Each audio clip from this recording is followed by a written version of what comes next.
কখনো কিছু মিষ্টি খেতে ইচ্ছা হলে আপনারা খুব সহজেই সুজি দিয়ে এই লাড্ডুটা বানিয়ে নিতে পারেন। খেতে কিন্তু অসাধারণ হয়, একদম দানাদার সুজির লাড্ডু। ভীষণ ইজি রেসিপি, তো চলুন শুরু করা যাক। প্রথমে আমি 1 কাপ সুজি নিয়ে নিয়েছি। 1 কাপ সুজিতে হাফ কাপ দুধ মেশাবো। আপনারা জল দিয়েও করতে পারেন, কিন্তু দুধ দিলে টেস্ট কিন্তু অনেক বেশি হবে। আমি ফুল ফ্যাট মিল্কই নিয়েছি, ঠান্ডা, গরমও নয় আর ফ্রিজে রাখার দুধও নয়, মানে ঠান্ডা নয়, একদম নর্মাল যে টেম্পারেচারে থাকবে সেই দুধ দিয়ে আমি নেব। ফ্রিজে রাখা দুধ কিন্তু দেবেন না, আর একদম গরম দুধও দেবেন না। আচ্ছা, আমি হাফ কাপ দুধ নিয়ে নিয়েছি, আর দেখুন মোটামুটি 2 চামচের মতন দুধটা বেঁচে গেছে। আপনারা কিন্তু দুধটা সুজি হিসাবে কম বেশি লাগতে পারে।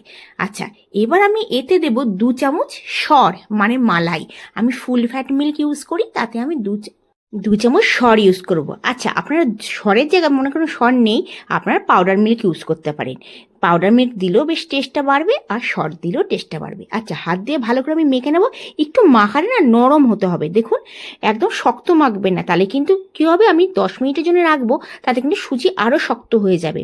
আপনারা এটা মাথায় রাখবেন, সুজিটা যেন একটু নরম থাকে, জল ভীষণ টানে। আচ্ছা, এবার আমি ঢাকা দিয়ে 10 মিনিটের জন্য রেখে দেবো। আপনারা আধা ঘন্টার জন্যও রাখতে পারেন, ওতে কোনো অসুবিধা হবে না। আচ্ছা, এবার ঢাকনা দিয়ে আমি 10 মিনিটের জন্য রেখে দিলাম।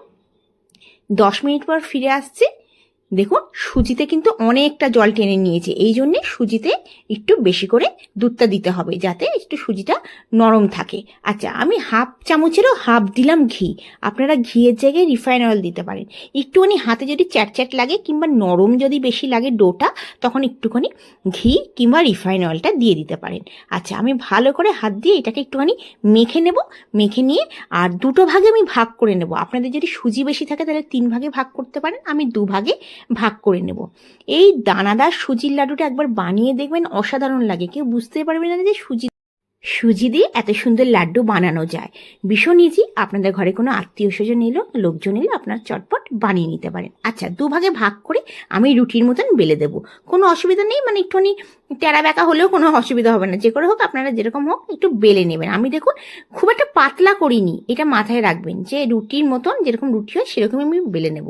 বেলে নিয়ে আর গ্যাসের মধ্যে তাওয়াটা বসিয়ে দিয়েছিলাম, আর গ্যাসের ফ্লেমটা মিডিয়াম করে দিয়ে আমি রুটির মতো সেঁকে নেব। এপিট ওপিট করে ভালো করে আগে সেঁকে নেব। সেঁকে নিয়ে আর পর আমি ওপর থেকে ঘি দিয়ে দেবো চামচ করে। আচ্ছা, ততক্ষণে আমি আরেকটা যে ডো রেখেছিলাম সেটাকেও আমি রুটির মতন বেলে নিই। এই লাড্ডুটা একবার বানিয়ে দেখবেন, অসাধারণ লাগে, এত সুন্দর লাগে। যে কোনো সময় আপনারা একটু মিষ্টি খেতে ইচ্ছে হলে আপনারা কিন্তু চটজলদি এই রেসিপিটা বানিয়ে নিতে পারেন। দ্বিতীয়টা সেম রুটির মতন বেলে নেব। ওইদিকে তাওয়াতে আমি রুটিটা বসিয়ে দিয়েছি, মিডিয়াম ফ্লেমে সেঁকছি। আচ্ছা, এপিট ওপিট করে ভালো করে একে সেঁকে নেব। তারপরে আমি ওপর থেকে একটু ঘি দিয়ে দেব, কারণ লাড্ডু, সুজির লাড্ডু, যে কোনো আটার লাড্ডু, বেসনের লাড্ডু ঘি ছাড়া তো হবেই না।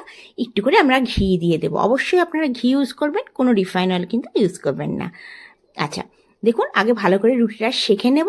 সেঁকে নেওয়ার পরে চামচে করে ভালো করে 2 চামচের মতন ঘি দিয়ে দেবো। গ্যাসের ফ্লেমটা মিডিয়ামেই রাখবো।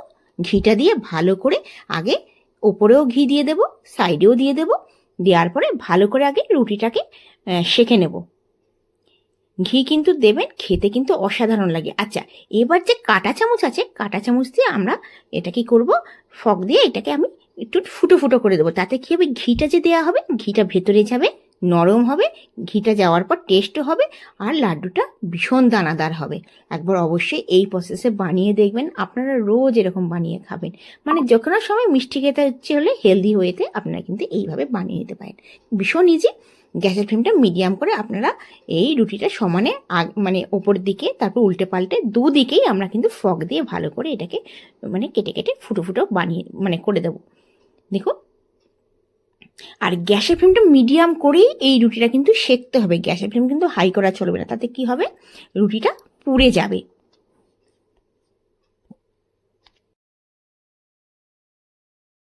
দ্বিতীয়টা সেম প্রসেসে মিডিয়াম ফ্লেম করে আমরা ভেজে নেব, এপিট ওপিট করে। তারপর ঘি দিয়ে দেবো 1 চামচ, মানে 1 চামচ ওপরে দিয়ে দেবো, নিচে 1 চামচ, 2 চামচ ঘি। টোটাল দুটো রুটিতে 4 চামচ ঘি দেবো, কারণ হালুয়া এইটা বাইন্ডিংয়ের জন্য ঘিটা দরকার। অবশ্যই ঘিটা দেবেন, রিফাইন অয়েল দিতে যাবেন না। এই যে সুজির লাড্ডুটা অবশ্যই ঘি দিয়ে আপনারা ফ্রাই করবেন। আচ্ছা, এপিট ওপিট করে আমরা ভেজে নিলাম, নিয়ে আমরা তুলে নেব। আচ্ছা, রুটিটা আমি একটা প্লেটে রেখে দিয়েছি আর ঠান্ডা করে নিয়েছি। একদম ঠান্ডা হয়ে যাবে রুটি, তখন আমরা রুটিগুলোকে ছিঁড়ে নিয়ে মিক্সারে দিয়ে দিয়ে ভালো করে ফাইন পাউডার বানিয়ে নেব। মানে পাউডার মানে একদম পাউডার বানাবো না, একটু দারদারা থাকবে। মানে চালাবো মিক্সারটা, অফ করব, অন করব, পালস মোডে আমরা কিন্তু এই লাড্ডুটা বানাবো। মানে এই পাউডারটা যেটা, সেটা কিন্তু পালস মোডে হতে হবে। আচ্ছা, এইটা মাথায় রাখবেন, এই রুটিটা মানে সুজি রুটিটা কিন্তু আমরা একদমই গরম দেব না, তাহলে কি হবে, এটা লাড্ডু বানানোর সময় একদম চিপে যাবে। মানে এটা কিন্তু একদমই ঠান্ডা করে আমরা এই মিক্সারে দেব। রুটিগুলোকে পারলে আপনারা ফ্যানের নিচে রেখে দেবেন, নাহলে 10 মিনিটের জন্য বাইরে রেখে দেবেন, একটুখানি ঠান্ডা হয়ে যাবে। তারপর এটা রুটিগুলোকে ছিঁড়ে মিক্সারে আমরা দিয়ে দেবো। দেখুন, ঠান্ডা করে আমি মিক্সারে পালস মোডে এটাকে পাউডার বানিয়ে নিয়েছি। দেখুন, এটা কিন্তু অনেকটা দারদারা আছে, মানে একদম ফাইন পাউডার নেই, একটু দারদারা আধ ভাঙা মতন আছে। আচ্ছা, এদিকে আমি ড্রাই ফ্রুটস নিয়ে নেবো, কিছু 4-5টা কাজু, কিচমিচ আর আলমন্ডস। এগুলোকে আমি চাকু দিয়ে ছুরির সাহায্যে আমি ছোটো ছোটো করে কেটে নিয়েছি। এইগুলোকে আগে আমি ঘি দিয়ে ভেজে নেব। গ্যাসের ফ্লেমটা মিডিয়াম করে 2 থেকে 3 মিনিট এই ড্রাই ফ্রুটসগুলো আমরা ঘিতে ভেজে নেব। অবশ্যই ঘিতে ভেজে নেবেন, টেস্ট কিন্তু দারুণ লাগবে। আচ্ছা, আমি আলমন্ডস, কাজু আর কিচমিচ দিয়েছি, আপনারা চাইলে অন্য ড্রাই ফ্রুটসও দিতে পারেন, পেস্তা দিয়ে দিলেন, আপনাদের মনের মতন দিতে পারেন। আচ্ছা, ভাজা হয়ে গেছে। এবার আমি কি করব, এইটাকে ওই মানে প্রথমে আমি একটু ঠান্ডা করে নেবো ফ্রাই প্যানটাকে। ঠান্ডা করে নিয়ে এই যে সুজিটা পাউডার বানিয়ে নিয়েছি ওই ঘিয়ের মধ্যেই দিয়ে দেবো, তাতে ঘিটা রয়েছে। আচ্ছা, হাতের সাহায্যে ভালো করে এটাকে মেখে নেব। মেখে নেওয়ার পর ঠান্ডা হওয়া চাই, তারপর আমি কিন্তু চিনি পাউডার দেবো। আর হাফ কাপ আমি চিনি পাউডার দেবো। এই দেখুন, এইটা হচ্ছে চিনি, আমি ঘরেতেই চিনি পাউডার বানিয়ে নিয়েছি। আপনারা কিন্তু চিনি দেবেন না, মিক্সারে কিন্তু চিনিটাকে আগে পাউডার বানিয়ে নেবেন, তারপরেই কিন্তু দেবেন। দেখুন, হাফ কাপ চিনি নিয়ে নিয়েছি। আচ্ছা, এই লাড্ডুটা বানানোর জন্য কিন্তু হাফ কাপ চিনি একদম ঠিক আছে। আর আপনারা যদি একটু বেশি মিষ্টি খান তাহলে কিন্তু আর একটু বেশি দিতে পারেন, আর যদি কম খান একটু কম দেবেন। আমি দেখুন 2 চামচের মতন চিনি রেখে দিয়েছি, মানে দেওয়ার দরকার নেই। এটা পারফেক্ট আছে, মানে খুব ক্যাটক্যাটেও হবে না, আবার কমও হবে না। আচ্ছা, এবার চিনি দেওয়ার পর আমি ভালো করে এটাকে মেখে নেব। আপনারা কিন্তু অবশ্যই ঠান্ডা হওয়ার পরেই চিনিটা দেবেন, চিনি পাউডার দেবেন, নালে কিন্তু এটা জল বেরিয়ে যাবে। গরমেতে চিনিটা দিলে কিন্তু জল বেরিয়ে যাবে। আচ্ছা, আমি এবার মিডিয়াম সাইজের লাড্ডুগুলো বানাবো। দেখুন, পুরো লাড্ডু হয়ে যাচ্ছে, কারণ আমি অলরেডি যখন রুটিগুলোকে ভেজেছি 2-4 চামচ ঘি দিয়েছি, তাতে হয়ে যাচ্ছে। আচ্ছা, অনেক সময় কি হবে, ঘিটা যারা কম দিতে মানে হয়তো কম দিলেন, তাতে লাড্ডুটা হবে না, তখন কিন্তু আপনারা ওপর থেকে একটু ঘিটা গলিয়ে নেবেন আগে গ্যাসেতে, তারপর এই সুজির মধ্যে দিয়ে দেবেন, দেখবেন সুন্দর একটা লাড্ডু হয়ে যাচ্ছে। আচ্ছা, আপনারা বড় সাইজের লাড্ডুটা বানাতে পারেন, আমি মিডিয়াম সাইজের বানাবো। দেখতে যতটা সুন্দর, খেতে কিন্তু অসাধারণ, মুখের মধ্যে পুরো লাগবে দানাদার একদম লাড্ডু। একবার অবশ্যই এই প্রসেসে বানিয়ে দেখুন, মনেই হবে না যে সুজির লাড্ডু বানিয়েছেন।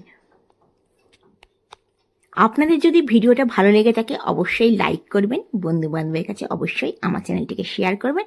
আর এখনো পর্যন্ত আপনারা যদি আমার চ্যানেলকে সাবস্ক্রাইব না করে থাকেন তাহলে সাবস্ক্রাইব করার অনুরোধ রইল। বেল আইকন আছে, ওইটা ক্লিক করে দেবেন, যখনই আমি নতুন কিছু রেসিপি দেবো সবার প্রথমে আপনার কাছে পৌঁছে যাবে নোটিফিকেশান। আচ্ছা, আপনারা আমার ভিডিওটা কোথা থেকে দেখছেন অবশ্যই জানাবেন, আমি তো আগ্রা থেকে আপনাদের জন্য ভিডিও বানাচ্ছি। দেখুন, খুব সুন্দরভাবে একদম লাড্ডু বানিয়ে নিলাম, মনেই হচ্ছে না যে সুজির লাড্ডু। এটা একদম সুজির দানাদার মোটিচুর লাড্ডু। খেতে দেখতে যতটা সুন্দর, খেতে অসাধারণ। একবার এই প্রসেসে লাড্ডুটা বানিয়ে দেখবেন, দারুণ লাগে। ড্রাই ফ্রুটস অবশ্যই দেবেন, আর একবার ঘিটা একটু বেশি করে দিলে লাড্ডুর টেস্ট অনেকটাই বেড়ে যাবে। আপনাদের আজকের রেসিপিটা কেমন লাগলো অবশ্যই জানাবেন। যখনই মন করবে হালকা মিষ্টি খেতে আপনারা এইভাবে লাড্ডুটা বানিয়ে রাখতে পারেন। অনেক দিন পর্যন্ত কিন্তু এয়ারটাইট কন্টেনারে রেখে দেবেন, অনেক দিন পর্যন্ত কিন্তু এই লাড্ডুগুলো ভালো থাকবে। আপনারা কোথাও জার্নি করছেন, কোথাও আজকের রেসিপিটা আপনাদের যদি ভালো লেগে থাকে অবশ্যই লাইক করবেন। আমার চ্যানেলকে যদি সাবস্ক্রাইব না করে থাকেন অবশ্যই সাবস্ক্রাইব করার অনুরোধ রইল। এই রাখিতে খুব সহজে আপনারা বানিয়ে নিন সুজির লাড্ডু, সুজির দানাদার লাড্ডু। একবার খেলে এর স্বাদ কোনোদিনই ভুলবেন না। আপনারা ভালো থাকবেন, সুস্থ থাকবেন, এই কামনা করে আজকের ভিডিওটা শেষ করছি। আবার আসবো নতুন দিনে নতুন ভিডিও নিয়ে। ধন্যবাদ।